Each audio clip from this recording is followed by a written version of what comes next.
मैं समझ रहा हूँ समय की पूरी परिस्थिति है। दद्दू बस एक बोल दे। एक कविता पूरी सुना दे मुकम्मल, वो नई कविता। नई वाली? हाँ, जो तूने 10 साल पहले लिखी थी। तूने तो आखिरी कविता वही लिखी है बेटा। देखो जी, दरअसल क्या है, उसके बाद महावीर जी पॉपुलर हो गया, अभी से टाइम ही नहीं है। देखो नहीं, मैं वही वाली कविता पढ़ देता हूँ जी। हाँ बेटा। वही वाली जो अभी कॉलेज में पढ़ी थी। या मोटी लड़की पढ़ी? नहीं, कॉलेज। अच्छा, कॉलेज वाली पढ़ बहुत देता अच्छी हूँ। कविता। तो मैं बस आपसे एक अनुरोध है, एक बार जोरदार तालियां बजा देंगे तो मैं। दोनों सुना दे बेटा डॉक्टर साहब। कविता क्या है? बस जिस तरीके से ऋषि कपूर को उस टाइम पे लोगों ने जवाब दे दिया था, बस ऐसे ही मेरे 3 सवालों के जवाब दे दीजिएगा। ऋषि कपूर पूछता नहीं ऑडियंस से, क्या तुमने कभी किसी से प्यार किया? देखो इस तरीके से रिस्पॉन्स आएगा दद्दू तो फिर कविता नहीं हो पाएगी। सिर्फ 4 लोग बोल रहे हैं। जो पत्नी के संग बैठे उनकी मजबूरी हो सकती है, लेकिन जो नहीं बैठे कम से कम वो तो बोले इस पे। क्या तुमने कभी किसी से प्यार किया? मैंने भी किया। क्या तुमने कभी किसी को दिल दिया? मैंने भी दिया। क्या तुम उसके भाइयों से पिटे? मैं पिटा। अब उसी पिटने को कविता के माध्यम से बतला रहा हूं। बस इसमें 3-4 चीजें आएंगी। पहला, धड़कन फिल्म का डायलॉग आएगा सुनील शेट्टी का। दूसरा, सन्नी देओल का डायलॉग आएगा घातक फिल्म का। एक दृश्य आएगा बाहुबली 2 में। एक दृश्य है जब देवसेना एक तीर छोड़ रही होती है, पीछे से प्रभास आके 3 तीर छोड़ता है और एक डायलॉग बोलता है कि राजकुमारी नाथ दवे मणि बंदम बहिर्मुखम तेजा। वो भी आएगा। बस यहां से सुन लीजिएगा कि मैं ना नेहा से बहुत प्यार करता था। बहुत अच्छी कविता। कि मैं ना नेहा से बहुत प्यार करता था, उस पे दिलो जान से मरता था। मेरा प्यार रांझे मजनू महिवाल से कम ना था, बस उसके बाप से बात करने का दम न था। बहुत अच्छी कविता है, बहुत ही अच्छी। और नेहा को अपना बनाने का बचा नहीं कोई मंत्र था। उसकी और मेरी फैमिली में राहुल गांधी और मोदी जितना अंतर था। बताता चलूं कि राहुल गांधी वाली फैमिली हमारी थी। बताता चलूं कि राहुल गांधी वाली फैमिली हमारी थी, क्योंकि मेरी मम्मी बचपन से मेरी गलतियों को, मेरी उपलब्धियां बताती आ रही थी। एक दिन नेहा के पापा का फोन आया। मैं घबराया, पर मैंने फोन उठाया। फोन उठाते मुझसे बोले, बेटे तुझसे नेहा की शादी के बारे में कुछ जरूरी बातें करनी है, जल्दी से घर आ जा। मन में हुआ पूछ लूं ऐसे ही आऊं या लेके आऊं बैंड बाजा। घर पहुंचते ही मैंने बाबूजी के पैर छू के बोला, बताइए बाबूजी, आपका आदेश मेरे लिए अध्यादेश जैसा है। मैंने बोला, बताइए बाबूजी, आपका आदेश मेरे लिए अध्यादेश जैसा है। घर में एक लड़का और बैठा था, उसे दिखा के बोले, बताइए नेहा के लिए कैसा है। बहुत अच्छी कविता सुन रहे हैं आप। ये देखिए, पहला कवि है, भूमिका में खर्च ना हो जाए। एक बार भरपूर तालियां दे दीजिए, उसे लगना चाहिए। बहुत सारे लोग अभी बाहर से आ रहे हैं, उनका स्वागत है। आइए सर। बोले, बता नेहा के लिए कैसा? मैं फड़फड़ाया, फिर जोर से चिल्लाया, अरे नेहा मेरी जिंदा, मेरी जान है, मेरे दिल का अरमान है, मेरी भूख है, मेरी प्यास है, मेरी जिंदगी की आस है। करीना है, कैटरीना है, मैं गदर का सन्नी देओल, वो मेरी सकीना है। अरे माना आपकी दुनिया है, मेरी तो पूरी दुनिया है। नहीं, ताली मत बजाइए। ये जो परत दर परत में खोल रहा था, ये सारी बातें मैं मन ही मन में बोल रहा था। बहुत अच्छे। शर्मा जी आइए। रामगोपाल जी। नेहा के बाप ने मेरे जीवन में जहर की पुड़िया डाल दी, रही सही कसर। वो जो नेहा को देखना है तो उसने मुझसे निकाल ली जी। मुझसे बोला, आप नेहा के बड़े भाई हूं? मैं बोला मैंने नेहा के पापा से बोला, बाबूजी आई थिंक आपको इस बारे में नेहा से बात कर लेनी चाहिए। वो बोले, बेटे नेहा ने तो बोला कि इस लड़के से मेरा रिश्ता कराइए। मैंने कुछ भी नहीं सोचा, जल्दी से नेहा के कमरे में पहुंचा और बोला, आज खुश तो बहुत होगी तुम। बोली, यार शादी है मेरी, क्या मेरे गुमसुम। मैंने बोला, मेरे प्यार का दे अच्छा अंजाम रही हो। नहीं, मेरी बाहों में क्या पोलियो हो गया था जो उसकी बाहें थाम रही हो। बोली, यार देखो तुम भी अपनी गृहस्थी बसाओ, थोड़ी सी दिक्कत होगी पर मुझे भूल जाओ। मैं कहा हे भूल जाऊं? मैं कोई भाजपा का कार्यकर्ता नहीं हूं जो तुझे नोटबंदी समझ के भूल जाऊंगा। मैं कोई भाजपा का कार्यकर्ता नहीं हूं जो तुझे नोटबंदी समझ के भूल जाऊंगा। मैं तेरी दिल की राजनीति का केजरीवाल हूं, नहीं मिली तो रायता फैला के जाऊंगा। मुझे छोड़ के सब रिश्ते बुलाने होंगे, लगता है जो तुझ पे किए वो सब खर्चे गिनाने होंगे। अरे आईफोन तुझे दिलाया था, सारे शहर में घुमाया था, चाइनीज प्लेट और जाने क्या क्या खिलाया था, बहन की शादी में 10,000 का लहंगा दिलाया था। तूने बोली थी पाई पाई चुका दूंगी, क्या एक भी पैसा लौटाया था? तेरे जिस चाचा ने आशिकी के चक्कर में मेरा सर फुड़वाया था कोविड के टाइम पे, उसके लिए रेमडेसिविर मैं ही लेके आया था। कि खुद ईंट से एड़ियां रगड़ ली मैंने, बहुत अच्छे। कि खुद ईंट से एड़ियां रगड़ ली मैंने, पर तेरी पेडिक्योर कभी बहुत छूटने अच्छे, नहीं दी। मैं शंभू भाई आपको बताना चाहता हूँ, बहुत अच्छे। शंभू भाई मैं बताना चाहता हूँ पेडिक्योर क्या होती है। ये जब आप शंभू को ही क्यों बता रहा है? ये जो आप सुबह सुबह अपने घर के बाथरूम में टूटी खोल के और टूटी पकड़ के अपनी एडियो को यूं यूं करते हो ना, ये महिलाएं उसके भी 3000 रुपए दे के आती है। It is called pedicure. मैंने बोला खुद ईंट से एडियां रगड़ ली मैंने, पर तेरी पेडिक्योर कभी छूटने नहीं दी। और जो तुझे एक्टिवा दिलवाई थी ना, कितनी भी मंदी आई धंधे में, उसकी एक किस्त भी टूटने नहीं दी। बहुत अच्छे। जितने खर्चे किए वो सारे के सारे लौटाओ। कितनी आसानी से कह दिया भूल जाओ कि मैं तेरी बेवफाई को तेरे दिल पे लिखे मेरे नाम को धोने नहीं दूंगा। अब मेरे साथ जिसने धड़कन फिल्म देखी होगी, सुनील शेट्टी का डायलॉग बोलेगा, मैंने बोला कि मैं तेरी बेवफाई को तेरे दिल पे लिखे मेरे नाम को धोने नहीं दूंगा, और मैं तुझे भूल जाऊं ये हो नहीं सकता, और तू मुझे भूल जाइए मैं। बस यही गलती होगी मेरी चिल्लाने में। उसके बाप और भाई ने 1 मिनट लगाया ऊपर आने में। उसका पिता बोला मैं तुझे 5 लाख रुपए देता हूं, क्या तू मेरी बेटी के जीवन से निकल सकता है? नीरज जी खरीद रहे थे आपके भाई को, पर जिसने घातक फिल्म देखी होगी, मेरे साथ सन्नी देओल का डायलॉग बोलेगा, बोले मैं तुझे 5 लाख रुपए देता हूं, क्या तू मेरी बेटी के जीवन से निकल सकता है? मैं बोला मजदूर का हाथ है कातिया, लोहे को पिघलाकर उसका आकार बदल सकता है। बस फिर क्या था, मारने लगे। मारते जा रहे थे। इस बात का गम नहीं है, साले मारने में बाहुबली 2 की तकनीक लगा रहे थे कि बाहुबली 2 की तकनीक में लगा रहे थे, भेजा राजकुमारी नादवे मणिबंधम भैरमकम तेजा। और उनसे पिट पिटा के जब मेरे दोस्त मुझे स्कूटी पे बिठा के हॉस्पिटल लेके जा रहे थे, तो मनी मन में 3 इडियट का गाना गा रहे थे, जाने नहीं देंगे तुझे। क्या बात है बच्चे, जाने तुझे देंगे नहीं। फिर ये हुआ, वो जो नेहा को देखने आया था वो गली में बारात लेके आया। फिर ये हुआ, वो जो नेहा को देखने आया था वो गली में बारात लेके आया। मैं भी घर से बाहर निकला और चिल्लाया, आ गए मेरी मौत का तमाशा देखने के लिए। ये बात उस लड़के के दिल को भा गई। भाई साहब उसको मेरे ऊपर दया आ गई। उसने नेहा का हाथ मेरे हाथ में थमाया, मैंने भी मौका नहीं गवाया। ढोल वाले से ढोल छीना, गले में लटकाया, जोर जोर की बजाया और साथ में गाया, दुनिया में कितनी है नफरतें, फिर भी दिलों में है चाहते, मर भी जाए यार वाले, सर कमाल है ये ना, मिट भी जाए राजेश भैया स्वागत, प्यार वाले, जिंदा रहती है फिर भी मोहब्बतें, वो जिंदा रहती है फिर भी मोहब्बतें। और ये जो घटना सुनाई ये बिल्कुल एकदम सच्ची है। आज उसी नेहा से मेरे घर में 8 साल की नुपुर नाम की बच्ची है, आज उसी नेहा से मेरे घर में 8 साल। मैं एक कविता सीधे सीधे सुना देता हूँ, ज़्यादा समय नहीं लूँगा। आप बड़े मन से सुन रहे हैं। देखो कवि जो होते हैं, कवि बहुत संवेदनशील होते हैं। इतने कोई उसे ठीक से नहीं सुने तो बुरा लगता है कि यार मुझे आज ठीक से नहीं सुना, किसी ने ठीक से नहीं सुने, साथ में उसे हूट कर दे। मैं ऐसा इसलिए बता रहा हूँ, एक जगह मेरे साथ पब्लिक ने इतना बुरा किया, पब्लिक ने मुझे इतनी बुरी तरह से हूट किया, इतनी बुरी तरह से हूट किया, सीधा असर मेरे दिमाग पे पड़ा, मेरी याददाश्त चली गई, मुझे भूलने की बीमारी लग गई। अभी मैं कुछ कह रहा था यहाँ पे,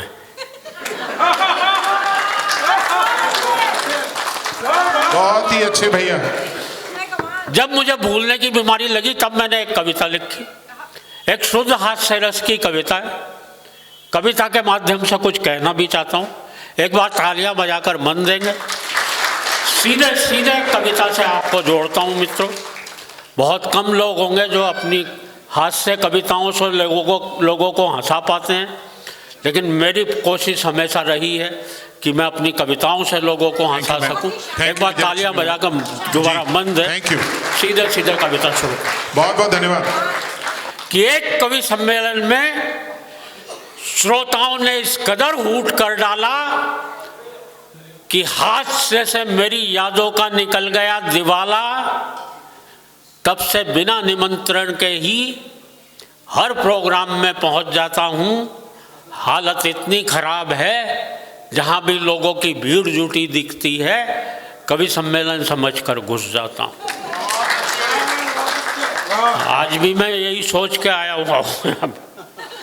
जहाँ भी लोगों की भीड़ जुटी दिखती है कवि सम्मेलन समझकर घुस जाता हूँ। कभी तो अपने स्कूल जाकर बच्चों को कविताएं सुनाने लगता हूँ, कभी मंच से ही श्रोताओं को हिस्ट्री पढ़ाने लगता हूँ। एक बार तो गजब बड़ा कर दिया, जो श्रोता लेट आए थे मैंने उन्हें कुर्सी पर ही खड़ा कर दिया। जो श्रोता लेट आए थे मैंने उन्हें कुर्सी पर ही खड़ा कर दिया। अपने बिगड़े हालात का ज़्यादा बयान क्या करना है, मुझे तो ये भी ध्यान नहीं रह पाता कितनी देर पढ़ना है। एक जगह तो मैं पढ़ता गया 1 घंटा 1.5 घंटा, श्रोता बोर हो गए। मैंने बाद में सबसे माफ़ी मांगी हाथ जोड़ के। मैंने कहा माफ़ करना दोस्तों, आज मेरे हाथ में घड़ी नहीं थी। एक श्रोता खड़ा होकर बोला पीछे कैलेंडर लगा हुआ था, वही देख लेता। बहुत अच्छे। मुझे ये भी ध्यान नहीं रह पाता कितनी देर पढ़ना है। बात हो गई है काबिल गौर की, मुझे ये भी ध्यान नहीं रह पाता अपनी ही पढ़ रहा हूँ या किसी और की। पूरे दिमाग में हेरा फेरी है कि जब कोई और पढ़ता है और जमता है तब लगता है यार ये कविता तो मेरी है। तो बता रहा हूँ इस मंच से जितनी अच्छी अच्छी कविताएं होंगी सब मेरी। अच्छा, एक जगह मैंने जेब से कागज निकाल कर पढ़ना शुरू कर दिया। 5 किलो आटा, आधा किलो नमक टाटा, 6 लाइफ बॉय, 250 ग्राम चाय। एक श्रोता खड़ा हो गया करके हाय, बोले हद हो गई है, डिसिप्लिन के अनुशासन की कविता सुना रहे हो या लिस्ट अपने घर के राशन की। अब अगली पंक्ति में आप सबकी तालियां उठनी चाहिए। दूसरा श्रोता बोला यही सुनाए जाओ, वाह वाह, इरशाद इरशाद, घर पर और क्या क्या ले जाना हम सब भी कर लेंगे यार। वैसे मियाँ आप किस फरेब में हैं, ऐसी एक एक कविता तो हम सबकी जेब में है। घर वाले भी मुझसे कुछ नहीं कहते क्योंकि मैंने एक दिन अपनी पत्नी से पूछ लिया था ये घर में महेंद्र अजनबी कौन है जिसके रोज रोज फोन आते रहते हैं। दाढ़ी बनाने के बाद एक बार तो और भी गजब कर दिया जब मैंने अपनी पत्नी से पूछा ये आईने में आदमी कौन था जिसकी मैं इतनी बढ़िया शेव कर गया। रात को सोते समय और भी लफड़े में रहता हूँ। मेरा कुत्ता तो आराम से बिस्तर पर सोता है, मैं पलंग के नीचे कूं करता रहता हूँ। कुछ समझ नहीं पाता हूँ, पत्नी पुचकारते हुए उसे बुलाती है, 2 मिलाते हुए मैं पहुँच जाता हूँ। फुर्ती का ऐसा प्रमाण देता हूँ, वो रोटी उसे डालती है, पहले मैं लपक लेता हूँ।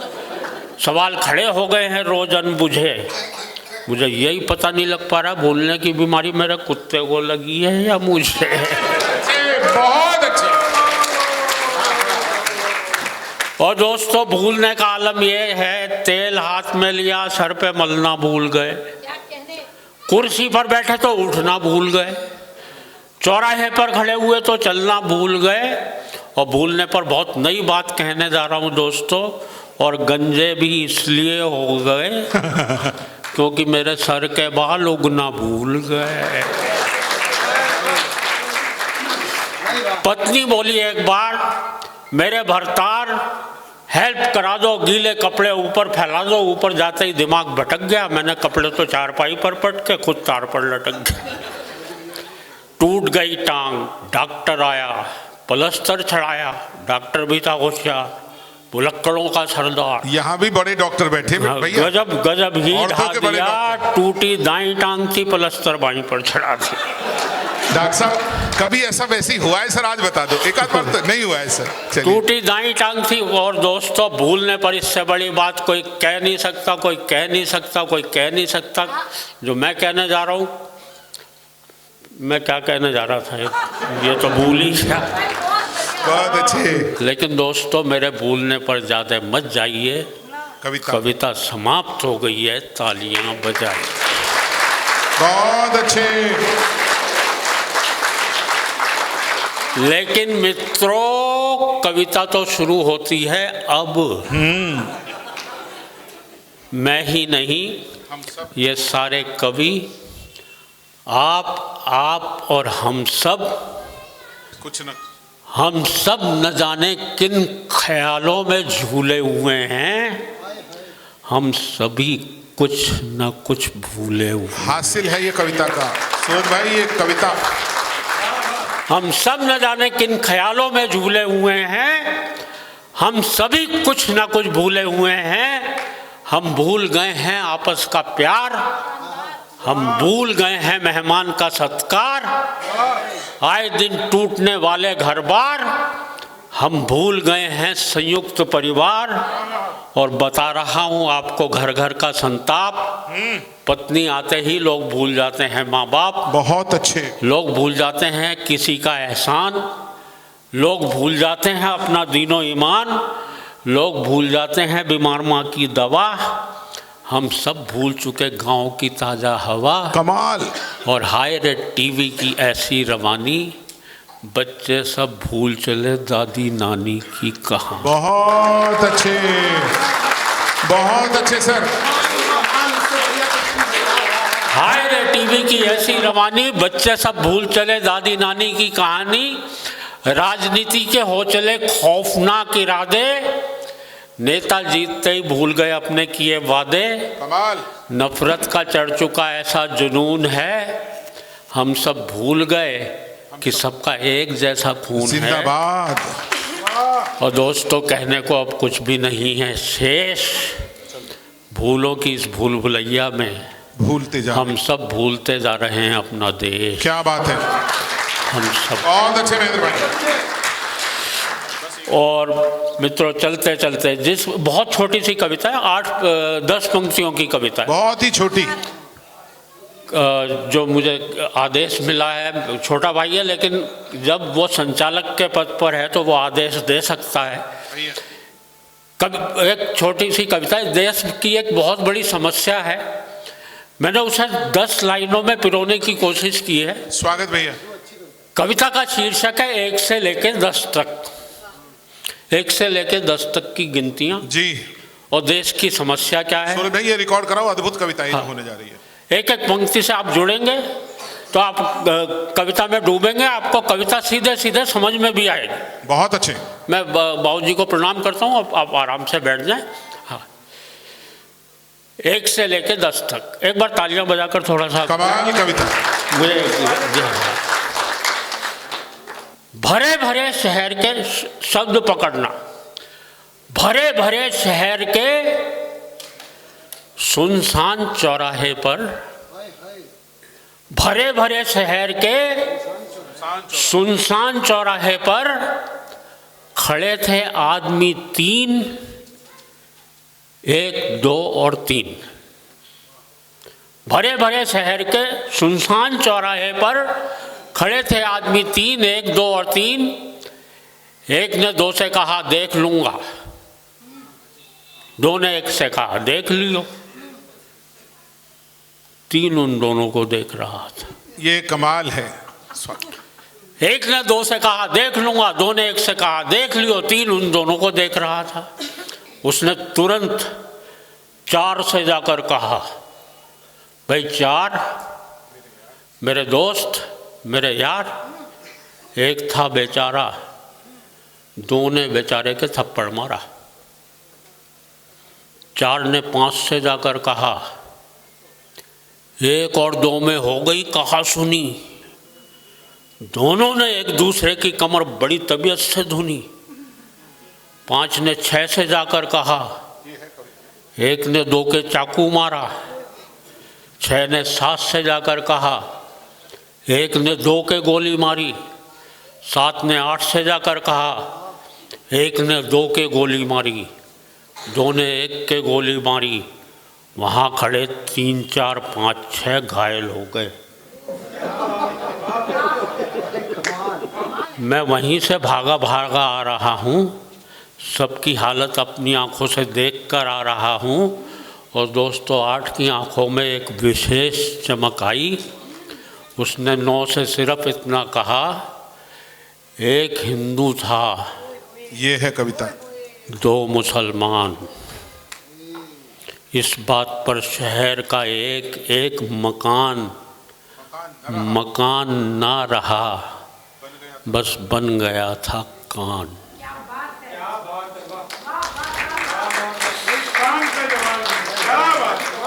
9 ने 10 को देखा और देखते ही देखते आदमी नंगा हो गया।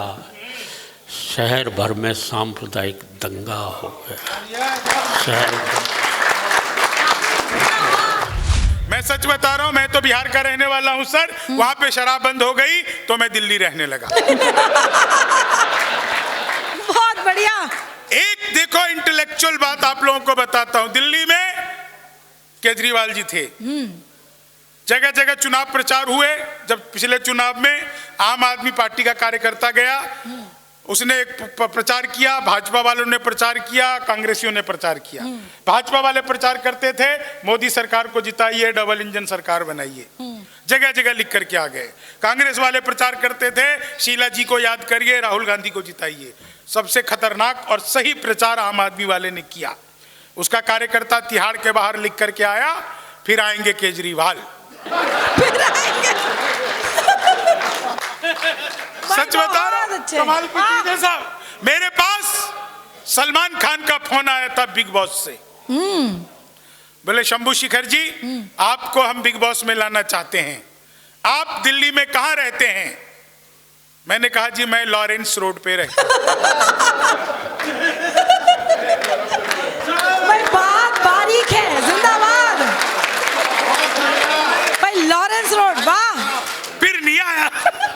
अच्छा फरीदाबाद में भी बहुत बिहारी है। इसमें सर हमारी गलती नहीं है, सारा कसूर गुरुजी आप लोगों का।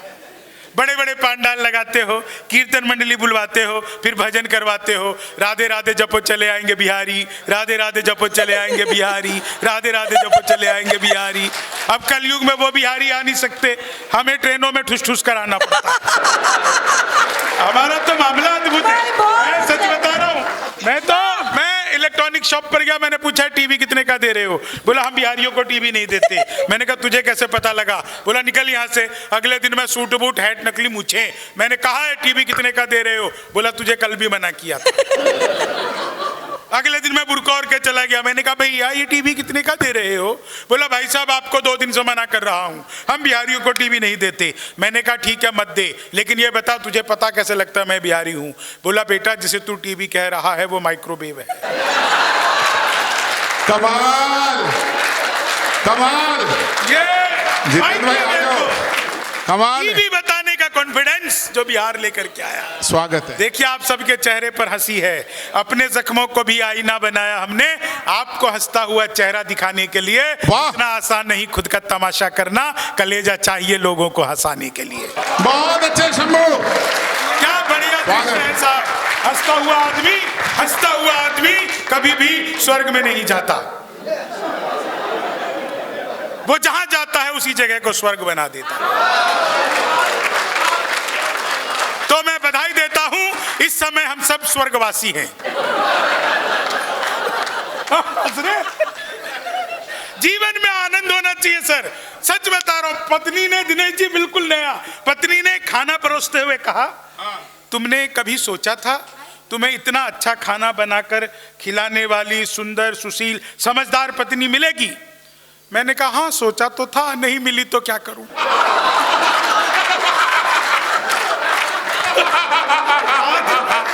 आदमी के साथ आनंद में रहना चाहिए। महिलाएं, मैं सच बता रहा हूं, आप लोगों को देख कई महिलाएं तो मुझे घूर घूर कर देख रही हैं। नहीं मेरे अंदर कोई खासियत नहीं है, वो मुझे देखकर सोच रही है चलो अपना वाला तो इससे ढंग का है। लेकिन मैं आपको बताऊं, ये कॉपी पेस्ट का आविष्कार हिंदुस्तान में हुआ है और हमारी नारी शक्ति ने किया है। वह नीचे वाले होठों पर लिपस्टिक लगाती है, ऊपर पप पप पप पप पप पप पप पप पप करती है, हो जाता है कॉपी पेस्ट। तो महिलाओं का तो सब मामला बिल्कुल अद्भुत है। मैं एक छोटी सी कविता भाई साहब सुनाता हूँ, 2-3 छंद और भाई साहब ने कह दिया। पिंक वाला भी सुना दूंगा भाई साहब, चिंता मत करो। मुझे 4 अपनी लाइनें याद आ रही, क्या बात कर रहे हो भाई साहब? ये भी पहली बार हो रहा है। सच बताइए, यदि आपको अच्छा लग रहा है तो थोड़ी सी तालियां शंभू शिखर के लिए और दे दो प्लीज। 4 लाइन सुनिए, आनंद लीजिए। बहुत सारे लोग मोबाइल से मेरा फोटो खींच रहे हैं। मैं उन्हें बताऊं, मेरा डिजिटल कैमरे से भी नेगेटिव आता है। मेरा फोटो लेकर के कोई फायदा नहीं होगा। मैं जब आया, कई लोग मेरे साथ सेल्फी लेने आए। मेरे साथ जो भी फोटो लेता है उसकी अच्छी आती है। हाँ, सच बता रहा हूं आपको। अच्छा, आपके तो सर ऐसी कैमरा वाले, एक मेरे पास कैमरा वाला भी आया, बोले शंभू शिखर जी आपका एक छाया चित्र लेना है। मैंने कहा छाया एक चित्र के आने का कोई मतलब ही नहीं है। लेकिन सच बता रहा हूं, कितना हम पुरुष 100% स्वच्छता अभियान को मानते हैं साहब। यहाँ पर महिलाएं भी बैठी हैं, महिलाएं माफ करना, आप लोग नहीं मानती हो। हम पुरुष चाहे हफ्ते में 1 दिन भी नाई की दुकान पर जाएं, हम बाल कटवा कर क्या आएँ, दाढ़ी बनवा कर क्या आएँ, हम आते ही सबसे पहले नहाते हैं।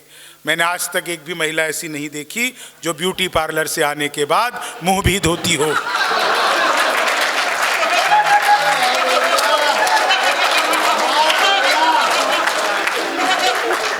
सच बता रहा हूं, तो कमाल है। मैंने अखबार में विज्ञापन देखा, लिखा था घर बैठे मिठाई मंगवाइए। मैंने सोचा पिज्जा बर्गर तो खूब मंगाया है, ये मिठाई कैसे मंगवाएंगे, इतनी सारी वैरायटी होती है। मैंने अखबार में दिए हुए नंबर पर कॉल किया, उधर से डिजिटल इंडिया शुरू हो गया।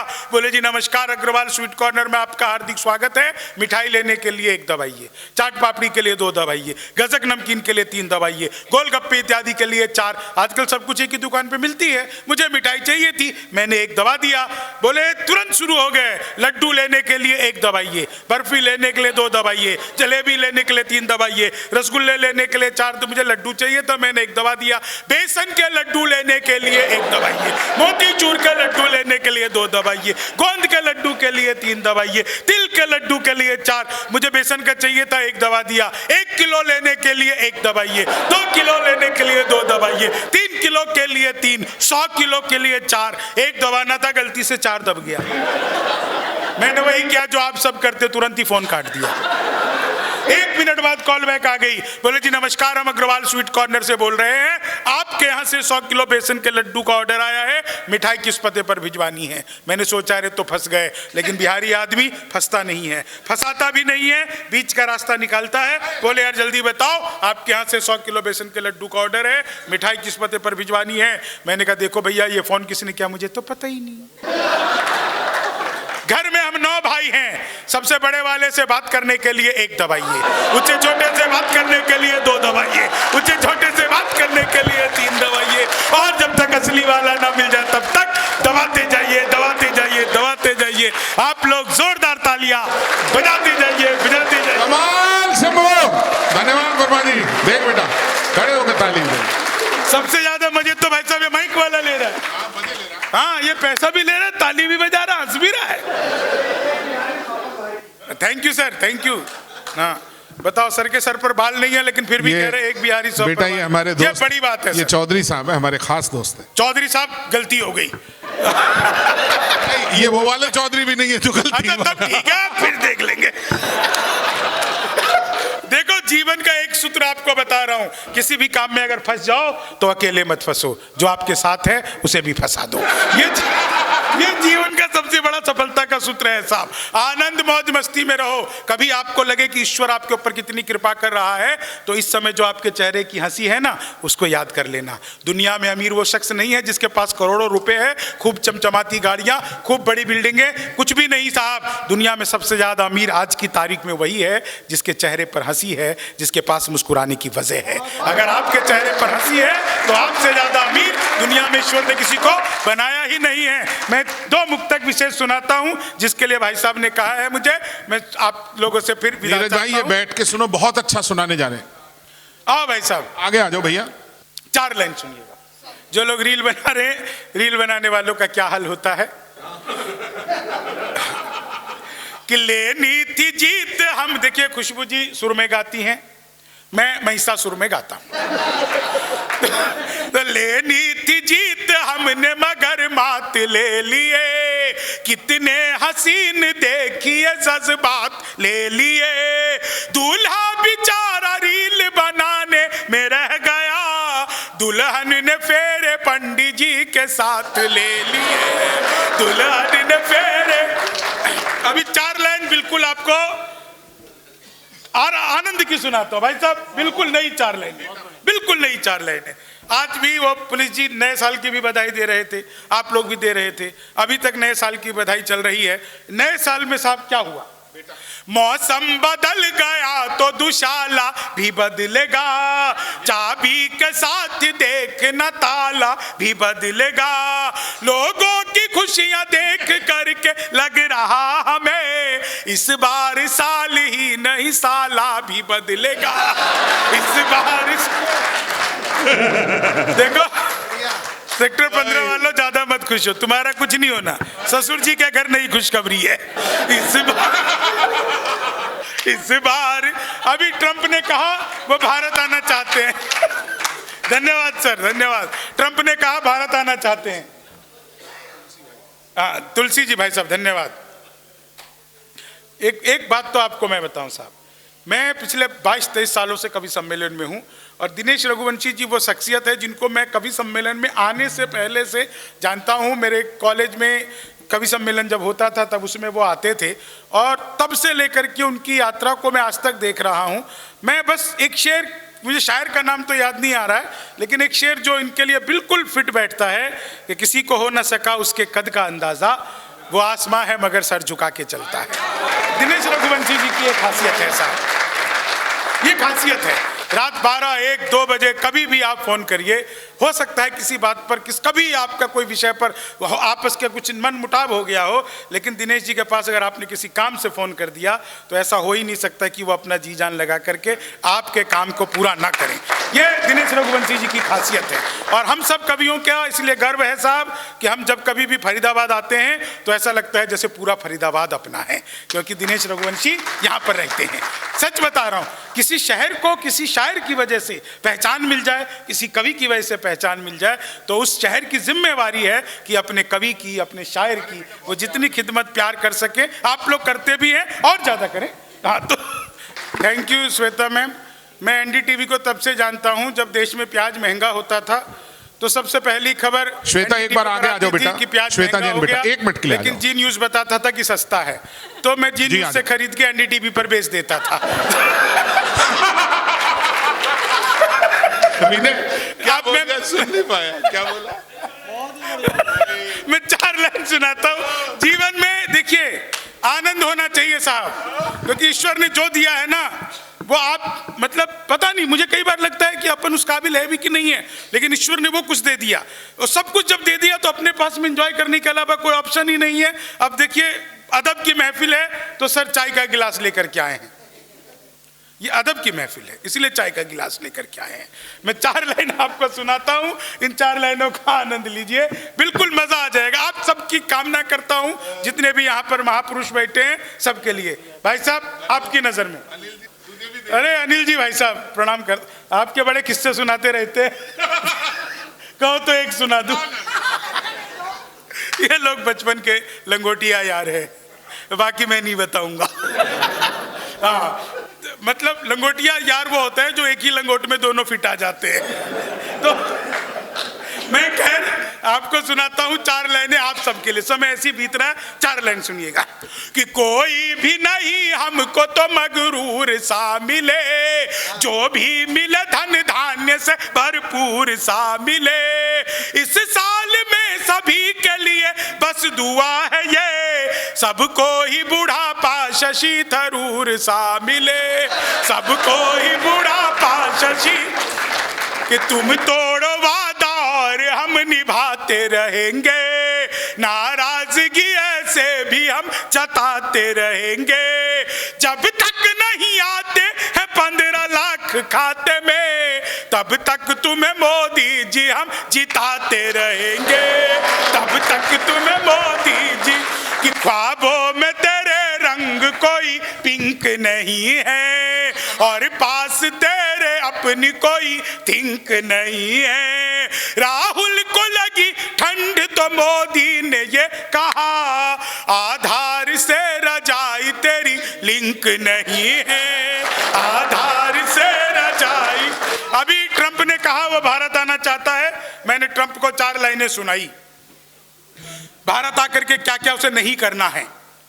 मोदी से मिलो वो तुम्हें भिखारी ना कर दे, राहुल तुम्हें पदयात्री सवारी न कर दे, उत्तर प्रदेश जाना ट्रंप सोच समझ कर, योगी जी तुम्हें ट्रंप से तिवारी न कर दे, योगी जी तुम्हें ट्रंप से तिवारी।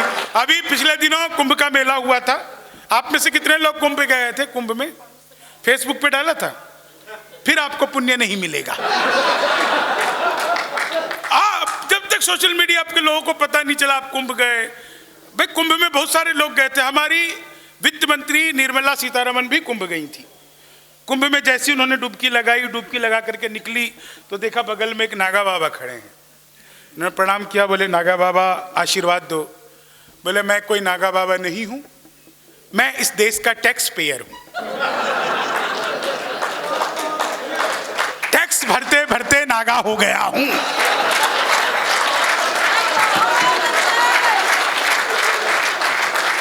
बस अंतिम 4 लाइनें।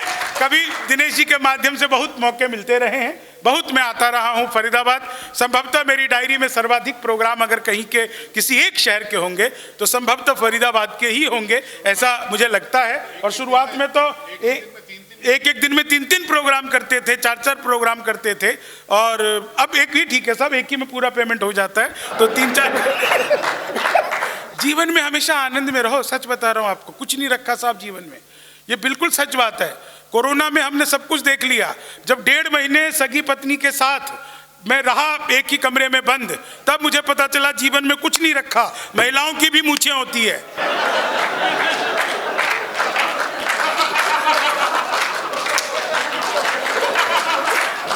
नहीं, ब्यूटी पार्लर बंद थे ना। अच्छा देखो ऑब्जर्वेशन, वेद भैया आपको मजा आएगा। ऑब्जर्वेशन देखो, कई महिलाएं ऐसी होती हैं जिनकी शक्ल उनके पिताजी से मिलती है, होती है ना। तो 2 महीने बाद जब मेरी पत्नी ने मास्क हटाया तो मुझे लगा वो तेरी की ससुर जी